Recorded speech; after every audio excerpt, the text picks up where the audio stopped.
Hi, welcome to Infusion Health, the podcast. I'm comedian Chris Patrick, aka Self-Proclaimed Power Man, and I'm here with my co-host and significant other H. Hey guys! Now today we got an interesting show.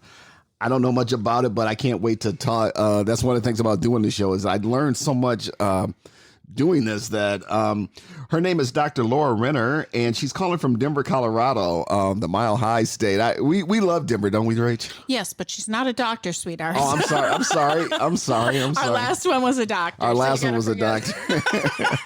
Okay. I am so that's close, but not quite. Okay. Well, her name is Laura Renner, not Dr. Laura Renner. She's calling from Denver, Colorado. And we're going to talk about traumatic brain injury and neuroplasticity. I practiced it before I did. So I'm just going to bring out the show. Laura, welcome to the show. Thank you so much for having me. So can you tell us what is traumatic brain injury and neuroplasticity? What exactly does that entail, and how does one get this? Sure. So traumatic brain injury is really just any injury that happens to the brain as a result of trauma. So for me, what happened was it was a seemingly innocent accident where I was playing with my friend's kid and I fell backwards on stone and landed on my head. Ooh. And I ended up having a massive severe traumatic brain injury and massive brain bleeds that required emergency surgery. And so thankfully came out of surgery pretty well. And but really what happened was the brain injury impacted me in so many ways that I wasn't expecting. And this is really common. Mm-hmm. Traumatic brain injury can oftentimes, you look fine per se, but you're really struggling a lot internally. And so for me, I was having constant migraines and headaches. I really just couldn't tolerate a lot of stimulation, noise, light, things like that were really challenging for me. And so I was pretty much in a state of constantly having to sleep and rest, which was very hard for me because I was someone who I worked as a nurse, I was very busy, and I had to just kind of completely come to a hard stop in my life. And fortunately for me, I didn't have a ton of deficits after my brain injury, but I ended up developing a new brain bleed because during this time, which I thought that I was resting, I really still wasn't resting enough and was still pushing it a little too hard. And I ended up developing a new brain bleed and was facing the potential to have another brain surgery. And so I really had to basically be on like a modified bed rest at this point. So no screens, no activity, no housework, no nothing. I was pretty much reliant on people for everything. And during this time, since I really had to fully cut off stimulation, I ended up developing a lot of issues with speech. I pretty much lost the ability to do math. Things that I was previously good at and that were never a problem, I was no longer able to do. And so I had to start working with speech therapy and with occupational therapy to relearn a lot of things, which for a 34-year-old, that was very challenging to relearn how to do basic math. I mean, the homework that I was doing at that time was literally adding coins together and seeing what it adds up to, and I wasn't able to do it. And so it was extremely humbling, but that is also the beauty of neuroplasticity. So neuroplasticity is the brain's ability to pretty much adapt and evolve. And so the phrase use it or lose it really comes into play with neuroplasticity. The more you use certain neural pathways or just, utilize different things, like for instance, learning a language, playing an instrument, things like that, the more you do it, the more that your brain kind of hardwires that as something to remember to do. And if you stop playing that instrument or stop learning that language or speaking that language, you lose that ability. And that really comes into play with traumatic brain injury recovery. So I was able to relearn how to do math, learn how to speak, get all of those things back. But also, it really kind of neuroplasticity is a huge part of everyday living. So for me, with my brain injury, that really turned my focus to the need for mindset shifting. I was always a really negative person. And after my brain injury, I was really spiraling. I was having panic attacks. I was very depressed. I just felt like the bad stuff was just going to keep coming. And one day I just kind of had this shift where I realized I needed to change my mindset. And as I started focusing more on the positive, doing things like meditation and really working on shifting my mindset, I was able to essentially rewire my brain away from those old negative patterns towards believing that I could heal and getting better. And that led me to being here. And I'm incredibly grateful for it. Hmm. So when you had this brain injury, and you're talking about neuroplasticity, and I promise I'm going to say that right.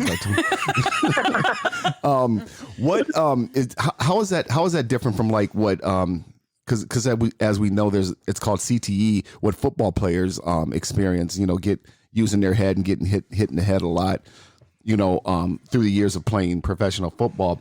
How is that different from that, or is it kind of one and the same? So, great question. So they are different. CTE is more of a chronic condition that happens to your brain. It's basically when your brain becomes so inflamed from so many traumatic brain injuries that leads to CTE. But for me, thankfully, it was just a single traumatic brain injury. But for someone who, like, a football player or really anyone who has multiple concussions, that can lead to more of chronic brain problems. So thankfully for me, that was not the case. But oftentimes with more chronic issues, that definitely presents more challenges. But with a lot of really intentional work, a lot of great therapists, especially if people big in the neuroscience field, there are a lot of evolving research studies to show that you can still make improvements even with more chronic concerns like that.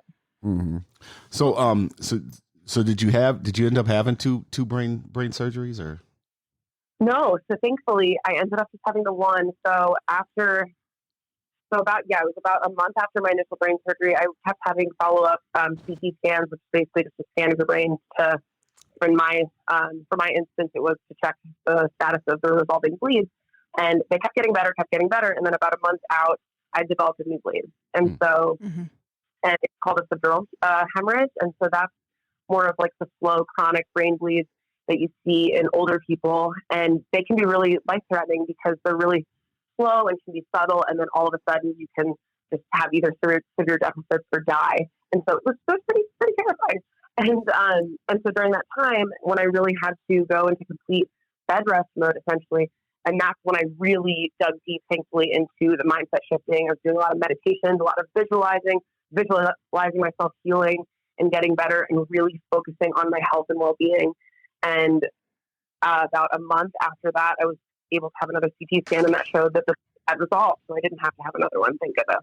So quick question. When you initially got hurt, did you go get seen? Because I know a lot of people, when they hit their head, they're like, oh, brush it off. I'll be fine. So that's a great question. I did not go to the hospital because, unfortunately, I'm a nurse. And as a nurse, we avoid the hospital at all costs. Yes, we do. Yep. And so what happened was, I didn't lose consciousness, and I ended up just walking back over to my friends, and they were like, "There's blood all over your neck."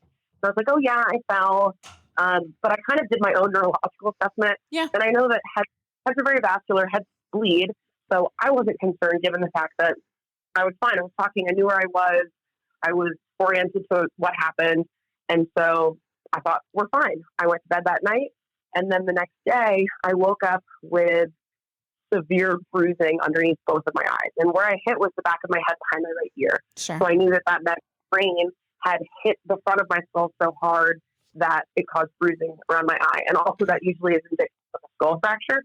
So I was concerned, but also I was still like, there's no way that it's that serious. Right. It's probably just a concussion. It's probably fine. And I ended up going to urgent care, which my boyfriend's really not pleased about because he really wanted to go to the hospital. And I was like, no. There's no way we need to go to the hospital. It's fine. Immediately go to urgent care, and they're like, absolutely go to the hospital right now. We're not treating you here. And it was really interesting because the hospital that I went to, they were also kind of like, that's interesting. And at the time I had the significant bruising and I was vomiting, which can be a sign of TBI as well. Yeah. And so they were like, you're really looking good in terms of your neurological assessment. We're not that concerned from that perspective. However, the bruising and the vomiting left to do CT scans. Yeah. And I had 4 massive bleeds, different bleeds on top of my brain that were shifting my brain. I had what's called a midline shift. So my brain was shifted left and down because there's so much pressure to bleed, and because skull bones are hard. And so basically the brain can't expand. If there's blood putting pressure, it goes down. And so essentially, if my neurosurgeon said that if I hadn't gone in when I did, if I hadn't gone in to the hospital that day, I would have probably died in my sleep or died the next day because my brain would have shut down and I would stop breathing. And I think that's what, us as healthcare people, we're like, "Ugh, I really don't want to bug him at the hospital." I personally work at the hospital, and it's just like, I don't want to be one of those people that I overthink something when I know that, I've got enough healthcare history and knowledge that I'll be fine. I don't need to go bug him. I don't need to go visit him. I'll just go to urgent care or something like that. And it's always okay to go to urgent care, but you also have to assess, okay, if you were the patient, what would you suggest the patient to do? And that is such a valid point, because I have, since 2017, a semi-bizarre health history. I had what was probably a seizure in my sleep where I fractured 4 of my thoracic vertebrae. I ended up with a pulmonary embolism, which is a blood clot in your lung, and all these things for like a seemingly healthy person in their early 30s that you wouldn't expect. And 9 times out of 10, I didn't go to the hospital. Yeah. I either went to urgent care or I was just like, it's fine. And it really wasn't. And I totally had that same frame of mind where I don't want to be a burden. It's not that much of an emergency, but really it was. And it really, after my brain injury, I ended up having a seizure afterwards. I had a life-threatening reaction called Stevens-Johnson syndrome to medication, which can, with time, potentially kill you. And all these things kept happening. And I kept saying, I don't want to go to the hospital. Because for one, I was also traumatized being there, because it was, what happened to me was very scary. But also, I felt like it's not enough of an emergency. And I think people in healthcare really fall victim to that a lot, because they're like, it's not that big of a deal, but really it is. And you're exactly right, where I always say, I'm now able to do what I would say to other people, which is 9 times out of 10, just go to the hospital, because what's the worst that can happen? They send you home. That's not a big deal, but it's really an emergency. You have to go. And that is really crucial, and something that took, unfortunately, a lot of time for me to figure out. So you said you had to relearn some of your skills. How are your motor skills today? So great. I mean, initially, I was struggling to do math, really struggling with word finding and processing, and just general stimulation, things like that. I was having balance issues, memory issues, all kinds of stuff where it was really just challenging. And I was pretty much just not a very functional person at the time. Mm-hmm. But and so I spent about 7 months doing speech therapy, 1 to 2 times a week, occupational therapy, 1 to 3 times a week, doing homework at home for an hour every day. And it was just really intentional, repetitive work so that I could rewire my brain to be able to relearn all those skills. So hopefully it's all come back. Math is not quite at the level that it was, but also I'm not doing higher level math on a daily basis, but I am able to do addition and basic things that are required just for my daily life. But I'm sure that if I were to try to do a calculus problem, that would still be a little challenging. But that's reasonable. So what do you do as far as a living, as far as a job? So I actually left nursing last year. Okay. After my injury, I unfortunately was pushed to go back too soon, and it really just kind of sent me into a tailspin. Yeah. I wasn't, even though I was at that time functioning in a lower capacity, it was more kind of as a nursing assistant role, and I was doing shorter shifts because at the time I was still sleeping 16 hours a day because of my brain injury, and I still was struggling with speech and math. I was struggling with stimulation. I had to wear earplugs and rose-colored glasses to help with the stimulation, and I was still getting migraines and throwing up in trash cans because I was so unwell. And I realized that even though on paper, I was written to have very specific restrictions that my hospital is great at abiding by, and my coworkers were really great and very understanding, but I could not break that unhealthy cycle that I had previously been in at work, which is overdoing it. I was always someone who worked a ton of overtime. I never took breaks. I just went a million miles an hour all the time, and I really was not able to break out of that cycle. I just kept, even though I needed to put myself first, I wasn't doing that. I kept putting my coworkers and the patients and everything else above myself, and I realized that I needed to just walk away, which was really scary and sad at the time. I'd been a neonatal intensive care charge nurse for 9 years, and it ended up being the best decision. It ended up forcing me in a lot of ways to really focus on my healing in a way that I never would have had I gone back to work in that capacity. And I ended up during the time, I started doing a lot of journaling because initially that was kind of my means of practicing my memory and kind of checking to see, do I remember what I did the day before and whatnot? And then it just turned into more journaling about my emotions and my frustrations and how I was feeling. And then with time, I started just writing about the process of everything and about my previous health problems and how my brain injury and looking back on my health problems of the past 5 years really led me towards mindset healing and also trauma healing that exposed how much trauma I suffered as a child and as an adult, and explored healing pathways and whatnot. And so I ended up turning my writing into a book, actually, that I published in June. And my book kind of goes through, my health struggles, all that stuff, but a lot of it details my therapy journey, my healing journey. And the intent is for it to just be in a really relatable way, because if you've ever read a trauma book, oftentimes they can be really dense and heavy and painful at times to get through. And so my book, it's called No, I'm Not Fine, Thank You. And it is my essentially relatable guide to all of the things that I learned along the way with healing my body and mind and healing trauma, and all the therapy modalities I've explored and all the lessons I learned along the way. So, quick question. I know a lot of people, after they leave the hospital, especially on our unit, they do the first initial consultation with, all the things that we require out of them. Go to your primary, go to the neuroscience, do your follow-ups. But a lot of people don't go past that. Like, they do all the things, and then they're like, oh, well, it's been about a year. I'm okay. When exactly did you find this brain bleed, and were you doing constant follow through on yourself to find it? So because of the severity of my bleed and traumatic brain injury and the surgery that I had to have, I was having very consistent follow-up for a long time. And now at this point, I'm no longer seeing neurosurgery. I'm just seeing my neurologist about every 3 to 6 months, because I did have a seizure after my brain surgery. And in terms of speech and physical therapy, or speech and occupational therapy, I continued that for about 7-8 months. And then I started just kind of doing my own homework. They kind of sent me a lot of various things and tools that I could work on at home. And basically we're just like, if you need us at this point, you're welcome to come back, but you can essentially graduate from these therapies. But, it's really the way that in general, especially in America, and I live in Denver, Colorado, so that's a bigger city, especially in the outpatient world, a lot of doctor's offices and healthcare facilities are just so overburdened and understaffed. Yep. And so with my neurologist's office, I oftentimes am not able to get appointment times within my windows. Yeah. And so with the recommended times that they want me to be seen.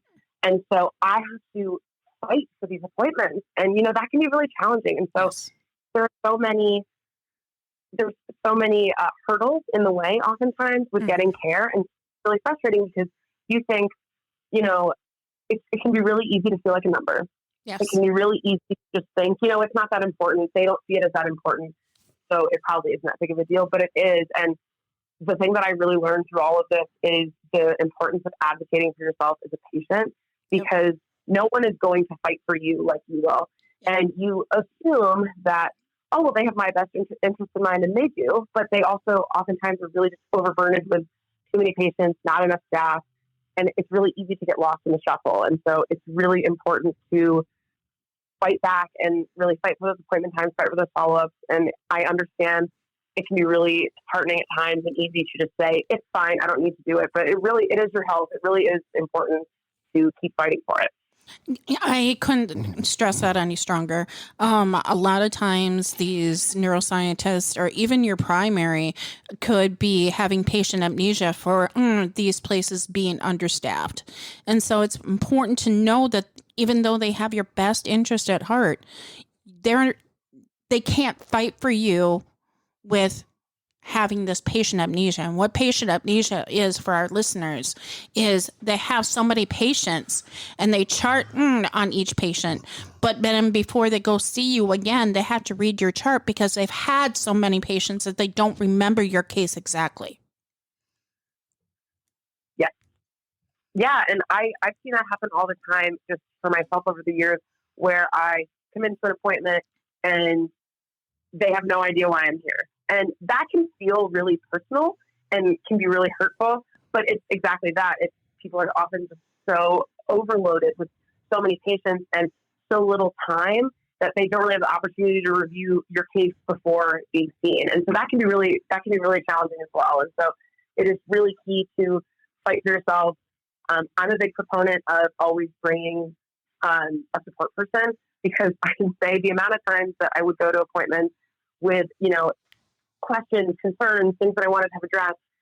And because of just the short windows that physicians or medical providers are able to have with each patient, I would either forget the questions or I'd think, oh, it's not that important, but it is. And so I would end up leaving and I would go sit in my car, or when I wasn't able to drive, I'd be, taking an Uber home or something. And I would just be thinking, why didn't I ask that? Like, that's something that's really important to me. And then you're not able to get an answer for, sometimes weeks, months, whatever. And it really is. And it's unfortunate because oftentimes providers, they don't see you on an everyday basis. Mm-hmm. And so they don't know what your specific concerns are. And they're coming from oftentimes a little bit more of a general sense, which is expected, and that's fine. And when you have a support person, especially if it's somebody that you see often or you live with, they see a different perspective of what's going on with you. And so my boyfriend, Andrew, was able to come with me to appointments, and he would help advocate for me. And there were things that he saw that were problems that I wouldn't exactly recognize and would then be able to address. And so that was very helpful for me. Absolutely. And I would suggest for anybody that has to go to these appointments alone, please, even if you're going with somebody, write down the questions that you want answered.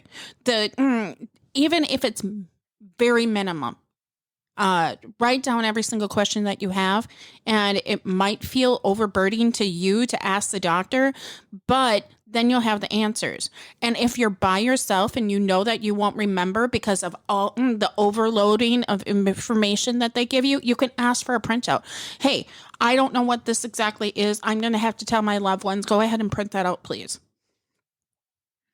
That's such a great point too. The writing it down is huge. And I suggest even further writing it down on paper, because I would come in with questions on my phone in my little notes section, and I would look at them and I would ask, and then sometimes I'd just be like, oh, that's not that important or whatever, or I just would kind of put my phone down and forget that I had more questions. But if you have a piece of paper that's written down, you can hand that to the person too. Sometimes that's even easier as well, because then you don't have to go through, you don't have to question yourself, think like, is this a dumb question? It's really never is a dumb question when it comes to your health. And so when you write it down, you can just hand it over to the provider and they can walk you through that stuff. And also having printouts of your appointment, I think that's another great point, because especially for me after my brain injury, processing was really challenging. And even if you don't have a brain injury, just processing what's happening, a lot of times it's really complex terms or just things that are really out of your wheelhouse for what you know. And so it can take time for that information to really sink in. That's beyond those, 10 minutes in your appointment. So asking for printed out notes or just more visual, because oftentimes, especially in healthcare offices, they do have visual printouts because everyone's a different type of learner. And so taking into account the type of learner that you are, sometimes having images or demonstrations or various things can be helpful. And so taking that time to really ask for those things and take a second before you leave to ensure that you understand what's happening and your plan of care moving forward is really pivotal. So since having this, how, and I know you said you left your job in the medical field. What are you doing today, and how are you dealing with this day by day now since the incident? So since the brain injury, I mean, I do brain homework every day to some degree. Okay. I have actually there's an app on your phone called Peak, where they do a variety of different brain games, essentially, but they're different exercises, and they're tailored to you and basically your scores and how you do. So anything from math, language, processing, problem solving, all that kind of stuff. So I, at bare minimum, do that every day.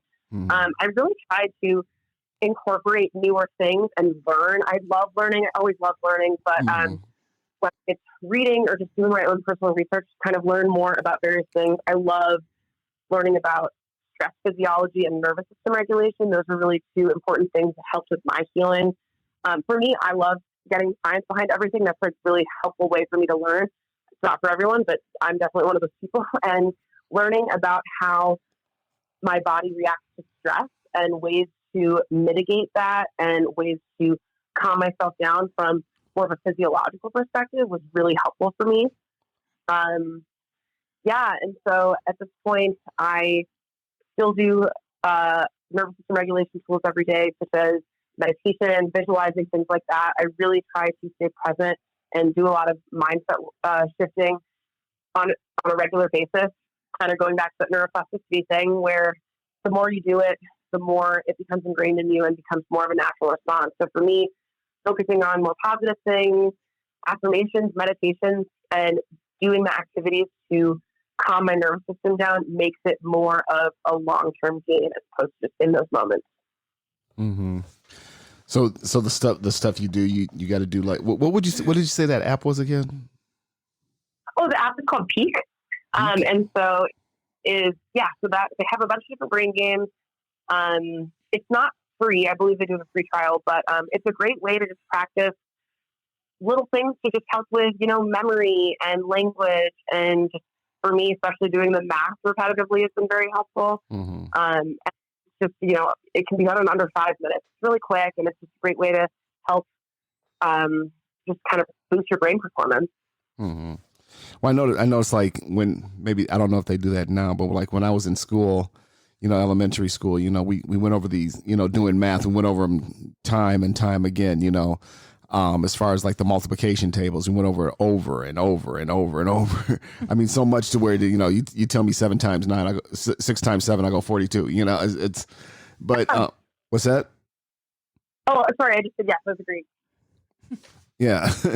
Yeah. So you have this repetition. Is that when you have to relearn that when you lose these skills because of an injury, do you have to relearn it like that the same way you learned it as a kid? Like, that repetitive thing?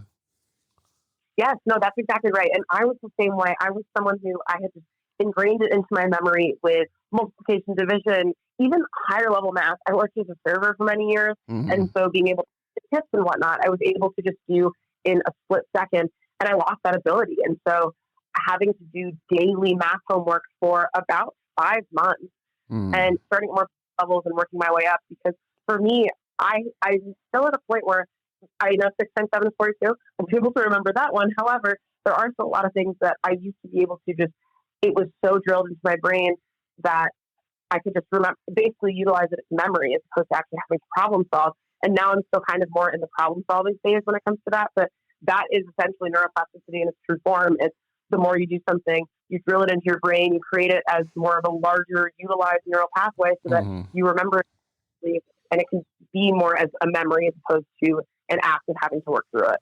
What about as far as like family memories, like stuff you did when you were a kid or taking family vacations and all that? Do you still have those memories or did you lose some of that? No, yeah. So I kept all of that. It was mostly my issues with memory were short term. Mm-hmm. So I remember what someone said to me 5 minutes ago, or I wasn't able to remember what I did or what appointment I went to that day, or if my parents called me in the morning, or just it was mostly short term. And so my way of I worked on that a lot with my occupational therapist and speech therapist, but I also just tried to do my own stuff at home where I would write down everything that I did each day. And then the next day I'd write in my journal what I thought I did and, whether it was appointments or seeing someone or doing an activity. And so I would use that as a way to test my memory. And I'd also have my boyfriend also kind of would do things to test my memory as well and ask me questions, which is really helpful and help bring back my memory and restore that so much faster than it would have on its own. I think it's important to understand that when you're having a traumatic brain injury, brain bleed, brain tumors, it affects usually the brain area that it's in. Mm-hmm. And what I mean by that is the brain can control so many things in your body, your memory, your learning skills, and all that. So wherever this thing happened in your head can tend to having problems in those areas, like short-term, long-term skills, that kind of thing. Absolutely. And I mean, brains are wild, but it's really interesting that different areas of your brain, there's also so much crossover too. And so there's so many different areas of your brain that focus on different forms of memory and things like that. And so you can be impacted in one area and see so many deficits, or you can be impacted in one area and other parts of your brain will kind of pick up the slack and essentially remodel itself to be able to still function. So thankfully for me, despite having a traumatic brain injury and massive brain bleeds, I really did not have significant deficits. I was in the ICU for 3 days, but I was conscious, which was shocking to pretty much the entire medical team that was working with me.